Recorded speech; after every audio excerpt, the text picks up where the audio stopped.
Hey class, welcome. Today we're going to be discussing Chapter 10, Securing TCP IP. There's a lot going on in this chapter, the width of information and the depth of information.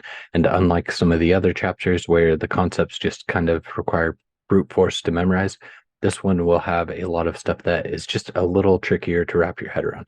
It's not impossible. And again, I'm going to try to make things as kind of straightforward and simple as I possibly can. So let's go ahead and jump into it. Originally, TCP/IP didn't really have a whole lot of security to it, or essentially no security. It just wasn't built with security in mind.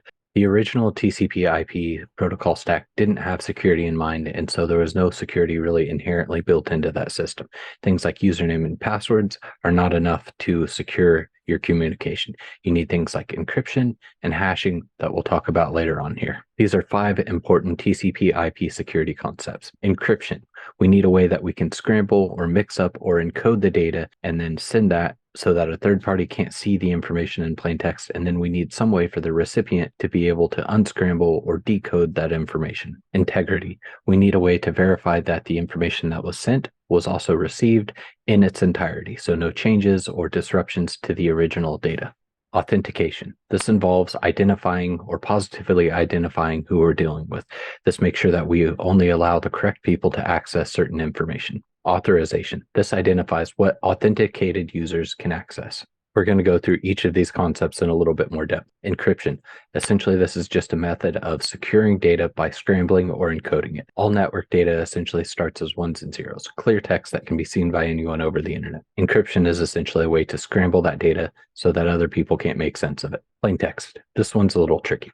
Generally, we would think of plain text as just the raw data with no encryption or no kind of cipher applied to it. However, if we encrypt some data, we pass it through a cipher, and then we go to encrypt that data again, we would call that plain text when we pass it through the cipher once more. So essentially, we're thinking of plain text as any data that we're passing through a cipher. Encrypted ciphertext is the output. So when we take plain text and then we apply some cipher to it and encrypt it, that output is going to be encrypted ciphertext. A cipher is essentially just a general term for a way to encrypt data. An algorithm is a mathematical formula that underlies the cipher. This image kind of illustrates that process. We have some kind of plain text, we pass that through a cipher, and then we get an encrypted ciphertext as the output. There's a lot of different methods for encrypting data. Let's go ahead and talk about some. Substitution is one of the earliest forms of cryptography. Essentially, what we're doing is swapping alphabet letters for different alphabet letters in a strategic way. One of the early examples of this would be Caesar's cipher. Essentially, the process will look something like this. We have our standard alphabet, and we just shift the letter that we're using over some number of spaces. So essentially, we have our real letters and then our code letters, or essentially a key here at the bottom. We can use this to convert the letters back and forth and create encrypted code or encrypted messages. Here we have an example of an encrypted message and the decrypted solution. We can see that W equals T, K equals H. This word here, WKH, would then convert to the. If we carry out that whole process for this code phrase, the quick brown fox jumps over the lazy dog. So we can easily use that key to change phrases back and forth from plain text to an encrypted code. Now, it's not an extremely powerful encryption or hard to break encryption. You can use strategies like looking for patterns or frequency or other types of analysis to break down what things most likely are in that sentence. Especially the more text you have, the easier it is to use these patterns or strategies to decode or de-encrypt the information. Computers can also use brute force to decode the information. Essentially, they'll just randomly try every combination of letters and numbers until they get the right answer. Computers don't communicate directly in plain text. They use binary to communicate. All the information they transfer is some form of binary. Potentially, we could use something like Unicode to transfer those binary strings into meaningful words. So in this example here, we have this string of binary. This equals M, this equals I, this equals K, and this equals E, so this binary string would convert to the name Mike. If we didn't want to transfer this information in plain text, we could create a cipher and then XOR the data to encrypt it. This is the way your book initially explains it. Essentially, we use binary math. We just add a 1 to every value in our binary string, except for 1 and 1 still equals 0. This is another way to visualize the process. So again, our XOR stands for exclusive OR. And the idea is if we were to put our clear text in a column or a row, and we were to put our key in a column or a row, we want to check to see if there's a 1 in this column or a 1 in this column. If there is, then we'll put a 1. If there's not, we'll put a 0. But it's exclusively OR, so it can't be AND. So if we were to go through this list, we would see there's a 0 and is there a 1 here or is there a 1 here? No, 0. Is there a 1 here or is there a 1 here? Yes, there is. So we put a 1.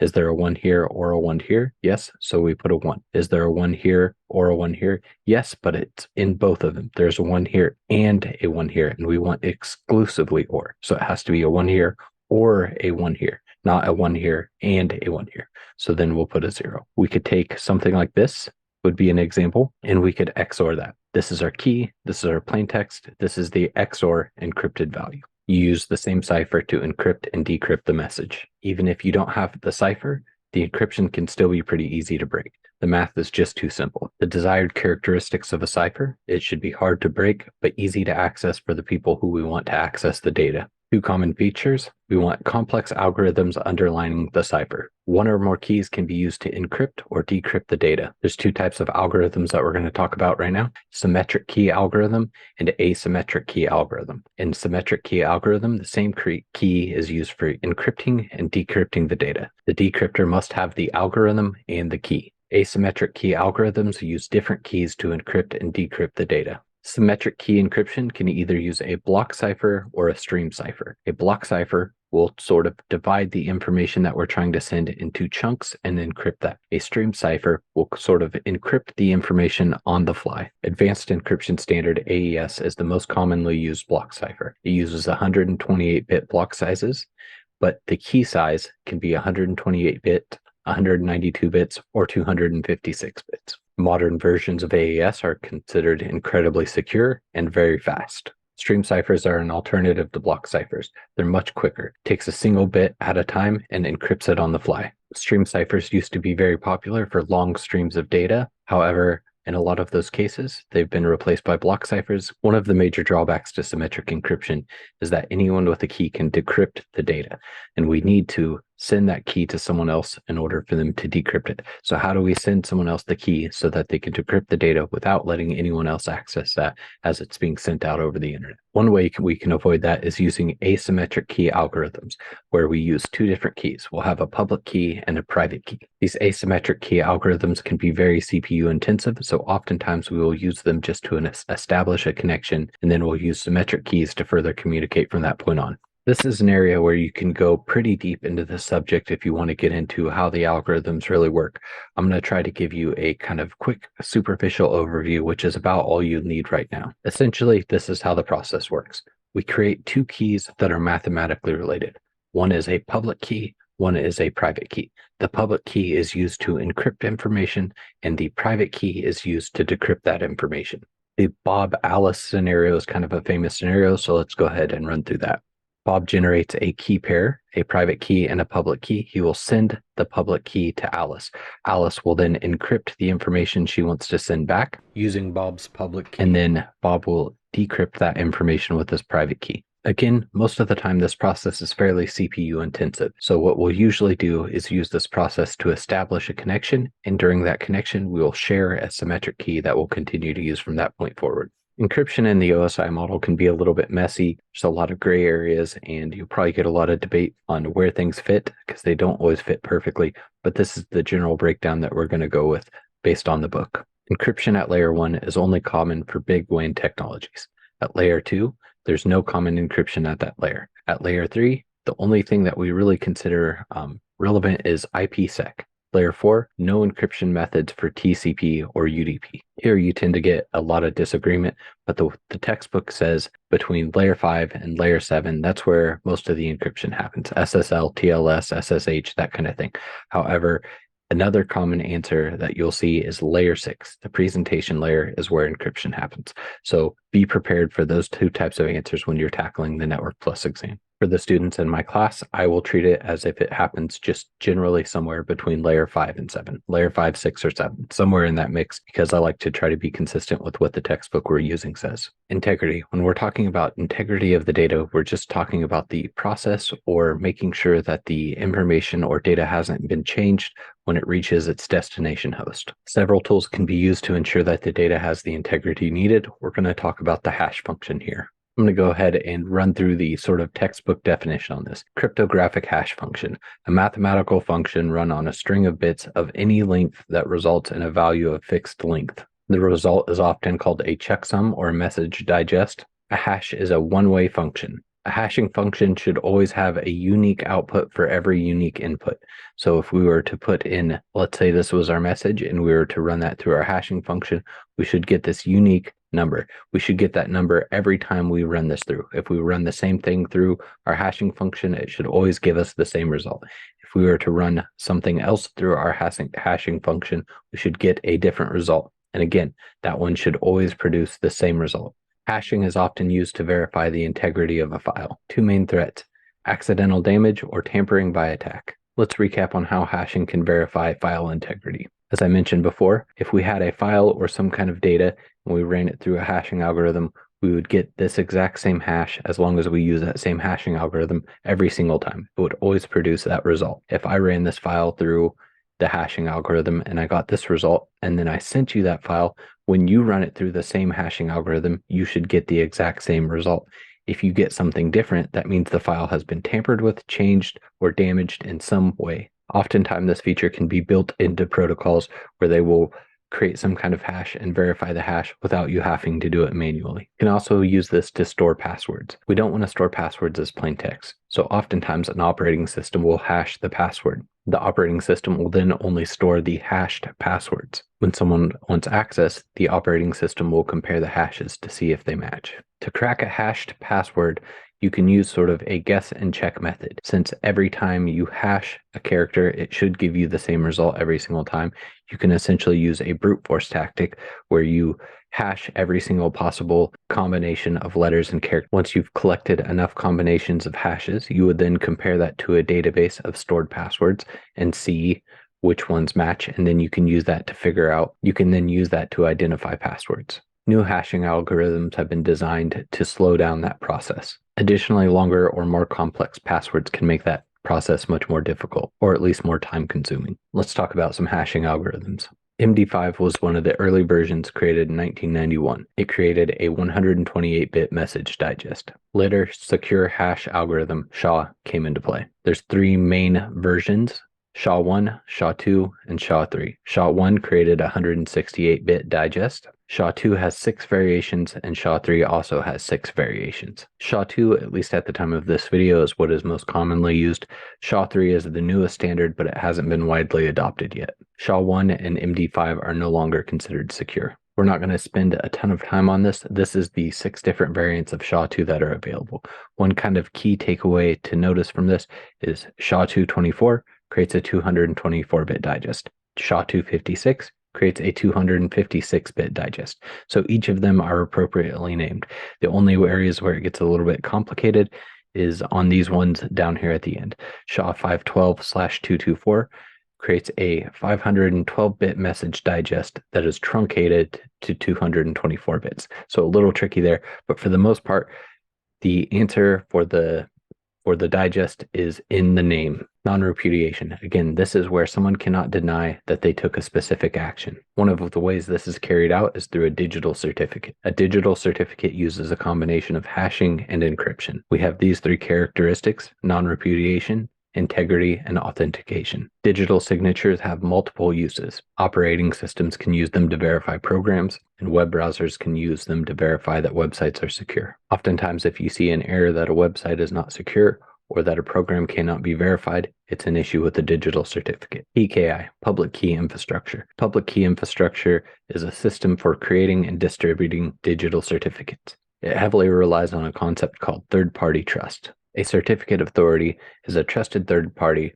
that will essentially help us verify that the website we're trying to reach is the real website and not an imitation created by an attacker. We use a distributed trust model, so a root certificate authority will distribute that job through intermediate CAs and issuing CAs. Again, we use these digital certificates to ensure secure web server connection. A digital certificate is a standardized file that includes several items: a public key, information about the certificate, digital signature of the trusted third party, exact date and time, who is issuing it, and who they are issuing it to, when it expires. If you want to explore digital certificates a little more, if you go to any secure website, for example, GitHub, and you were to click on the URL bar, you'll see the little padlock icon in the upper left corner. If you click on that, again, this is going to be a little bit different depending on the browser you're using, but for the most part, they'll all be fairly similar. When you click on the padlock, you should get an option that drops down like this. You're going to click the connection is secure or something equivalent to that, and then you'll see certificate is valid. And if you click on that, you'll get information about your digital certificate. Any secure website you visit should have this process, and any web browser that you're using should have something similar. Again, you may have to click a couple different buttons, but for the most part, very similar process. Authentication, the process of positively identifying a user. Local authentication usually will require something like entering a username and a password. Passwords have a lot of problems. It's hard to store them, transfer them, and verify them securely. Passwords tend to get compromised all the time. Another problem could be end users creating bad or weak passwords. Some systems may require multiple forms of authentication. You may have to carry a smart card or use some sort of biometrics to confirm your identity. Multi-factor authentication. We're generally using 2 or more distinct methods of authentication, and then we call that multi-factor authentication. Generally, if we're only using 2 methods of authentication, we will call that 2-factor authentication. There are a variety of different categories for multi-factor authentication. The 3 biggest ones would be something you know, something you have, and something you are. Something you know would be something like a password or PIN number. Something you have could be something like a key or key card. Something you are would usually be biometric data, something like a thumbprint, eye scan, face scan. Authorization is essentially where we're just assigning levels of access to certain resources. Generally, we use something called an access control list. It's a list of permissions and specifies what authenticated users may do. We have a few different general ACL models that would be MAC, DAC, and RBAC. Let's go ahead and cover those. In mandatory access control, MAC, different resources are given a level of security, and only users with that level of security can access those resources. This is the oldest and currently the least common model used today. Discretionary access control, DAC. This is where the resource owner essentially has discretion to decide who can access that resource. Role-based access control. Essentially, users are assigned a role based on what they do within an organization, and then they are allowed to access resources based on the roles they have. For example, you may have a different set of resources available for the sales department or the accounting department or the IT department.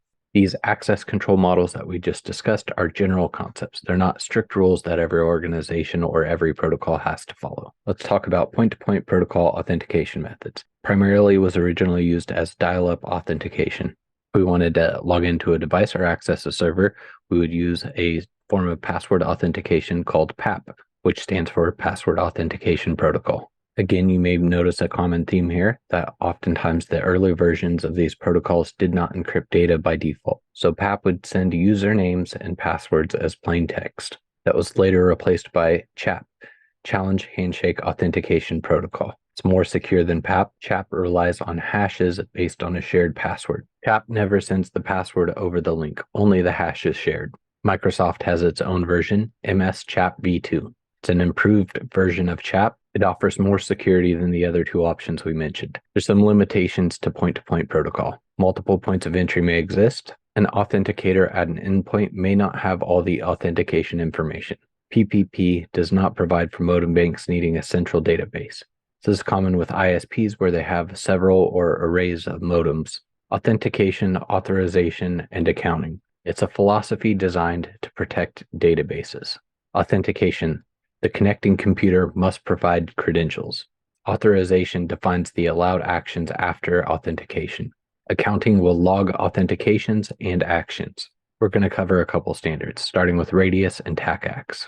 Both of these standards cover the AAAs. Radius is better known than TACACS, more commonly used. primarily created to support ISPs with large modem banks. There's three key types of devices that we need to talk about when we're talking about Radius. We have the Radius server, the network access server, and then the end devices that are trying to access the network. The Radius server will manage the database with usernames and passwords. The network access servers will control devices like modems and wireless access points. While the system was originally designed for dial-up, it works with modern networking technologies, including wireless. A common environment for Microsoft Windows servers is IAS, Internet Authentication Service. Performs authentication on ports 1812 or 1645.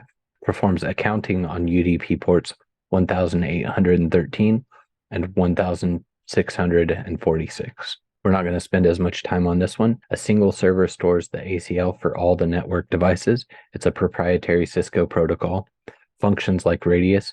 It only uses TCP port 49, separates authorization, authentication, and accounting. Kerberos.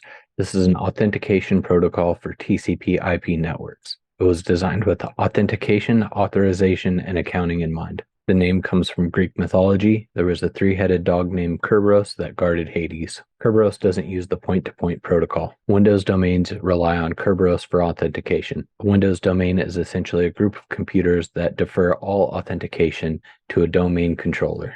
The Windows domain controller stores all username and password hashes in Active Directory. Key Distribution Center, KDC, supplies both session, tickets, and session keys in an Active Directory domain.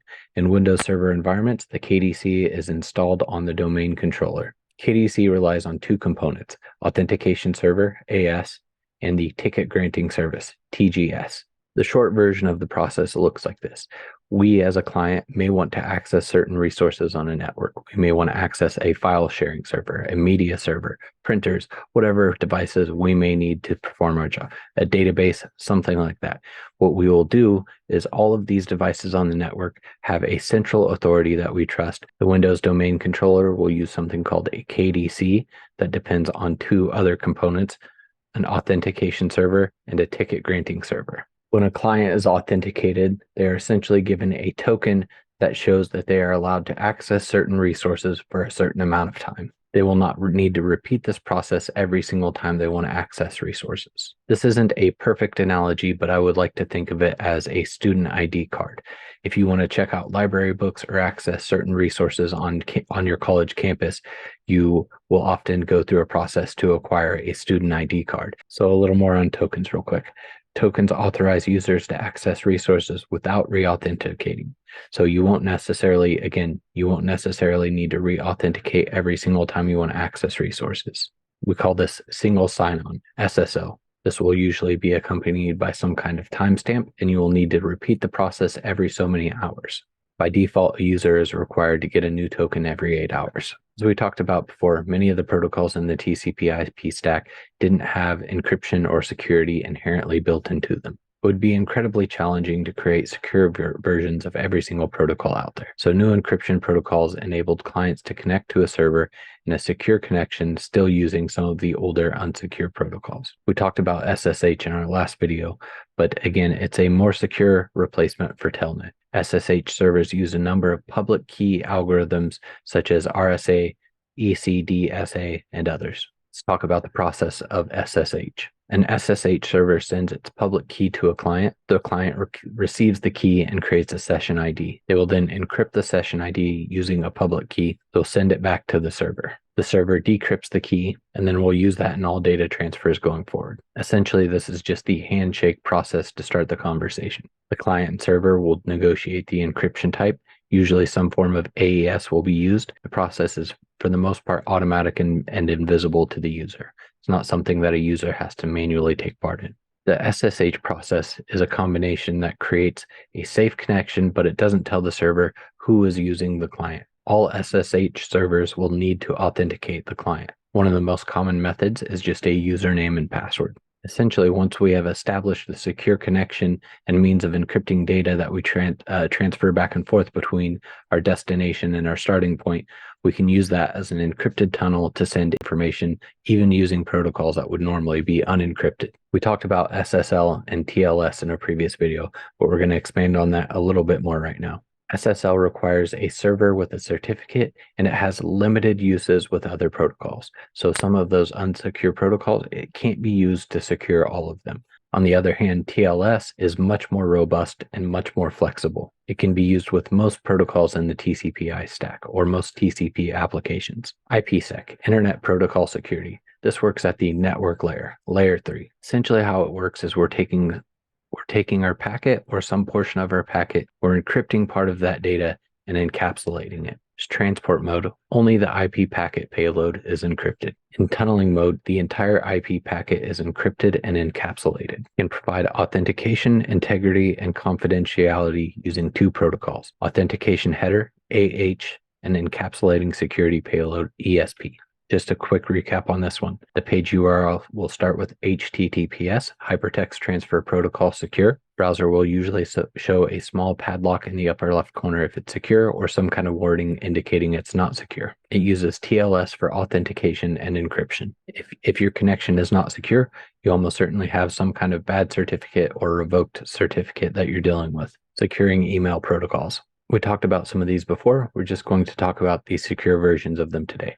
So we talked about SMTP, Simple Mail Transfer Protocol. Well, we have a secure version of that, SMTPS, Simple Mail Transfer Protocol Secure. This will use TCP port 587. Essentially, we're just wrapping that Simple Mail Transfer Protocol communication within TLS. Post Office Protocol 3 over SSL or POP3S. This will use port 995. And again, we're just adding the TLS wrap to POP3. For IMAP over SSL, we're going to use port 993. Once more, we're using that same strategy. We're just using that TLS wrap for encryption. SCP, Secure Copy Protocol. This is used to enable secure data transfer between two hosts. It works okay, but it lacks a lot of features, and generally SFTP would be recommended over this. This one can be a little bit tricky. We have SFTP and FTPS. This is a breakdown of the differences. I'm not going to spend a ton of time on this. I'll say the key things that you want to remember is SFTP uses SSH, FTPS uses SSL/TLS. We want to remember which port numbers each one uses. SFTP uses port 22. FTPS uses two different ports. 21 is the default explicit port, and the implicit port is port 990. The way I like to remember it, it's not 100%, but a general rule of thumb, when we're adding the S at the very end, and that S means secure, it's almost always going to be SSL/TLS as the security means. So that happens not just for this FTPS one, but HTTPS. If we look at our other examples that we did before with post office protocol and IMAP and all that stuff, same kind of philosophy, right? It's not something that's always going to work every time, but a general rule of thumb, if it's an S at the end, it's going to be TLS SSL, as long as that S at the end means secure. Lightweight Active Directory Access Protocol, LDAP. It's used to query and change network databases. So again, LDAP can query and modify Active Directory. LDAP is something that is used kind of automatically. You don't have to manually do this. LDAP uses TCP and UDP ports 389. One tricky thing is for most of the protocols, we'll use the version that has secure tacked on into the name somewhere as the current version. Very frequently, that's the case. However, this is an exception. In this case, LDAP, the current version, I think version 3, is the newest version that we're using, and it has security built into that. We had the older version, LDAPs, which is Lightweight Active Directory Protocol Secure. That is now depreciated, and that's not the one we use anymore. Network Time Protocol. Again, we talked about this one before. It's just a simple protocol that gives you the current time, or gives your devices the current time. However, some security protocols like Kerberos use timestamping, so you can run into access or login issues. And TP uses UDP port 123. We definitely covered a lot of information in this chapter. I hope you guys found this video informative and helpful. I hope you have a good week. Bye.